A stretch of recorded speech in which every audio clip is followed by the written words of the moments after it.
এই যে কৃষকরা এখন হচ্ছে কাজের শেষ করা একটু ফাঁকে আপনার এই একটা চকের মাঝখানে সবাই একই সাথে খাবার খাচ্ছেন। এখানে 4 জন লোকের কাজের শেষ করে এখন ডাউল ভাত খাচ্ছেন সবাই মিলে। একটা প্রশান্তির খাবার। আসলে মাঠে বসে খাবারের যে একটা তৃপ্তি সেটা আসলে অন্যরকম একটা অনুভূতি এখানে কাজ করে। কাকা কি আজকে কি কাজ করলেন আপনাদের ক্ষেত্রে? ভুট্টা কাটতেছেন। ভুট্টা কাটা হয়ে গেছে নাকি এখন আসারও বুঝানবেন আর কি এখন? তো এখন যে সবাই মানে ভুট্টা কাটার আলু ভর্তা ডাউল ভাত খাচ্ছে, কারণ ভুট্টা কাটার এখন খাওয়ার টাইম। তো এখন সবাই খাচ্ছে, এই যে ডাউল চুমুক দিয়ে খাচ্ছে খুব তৃপ্তি সহকারে। এখন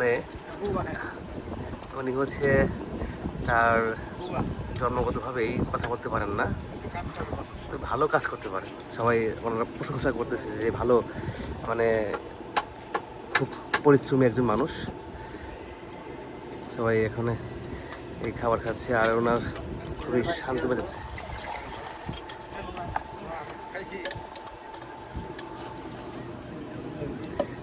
সবাই এখন ঠিক খাবারের শেষ মুহূর্তে এখন এই যে জগে করে ডাউল আনা হয়েছে, এই ডাউল ঢালা হচ্ছে। কাকা চকে এই যে খাইতেছেন, এখন তো বাড়িতে খাবার যে স্বাদ আর চকে খাবার যে স্বাদটা কি আসলে পার্থক্যটা কতটুকু? পার্থক্য বলতে মানে মানে কোন জায়গায় বেশি ভালো লাগে? মানে বাড়িতে অনেক ভালো মন্দ খাইতেছি অনেক সময়, তারপর সাথে তো চকে যেমন ডাউল ভাত খাইলেন এখন স্বাদ বেশি লাগে।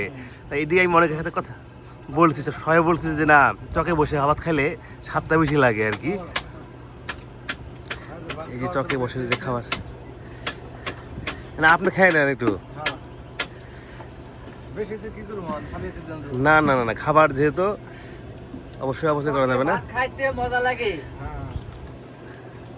আর এই যে পাশেই হচ্ছে উনি আমার এক ভাই, ওই যে উনি হচ্ছে ভোটটা যে নেওয়ার যে পাইছে, আমরা তো বলি আঞ্চলিক ভাষায় ঝাঁকা, সেটাকে সে তৈরি করতেছেন এখানে।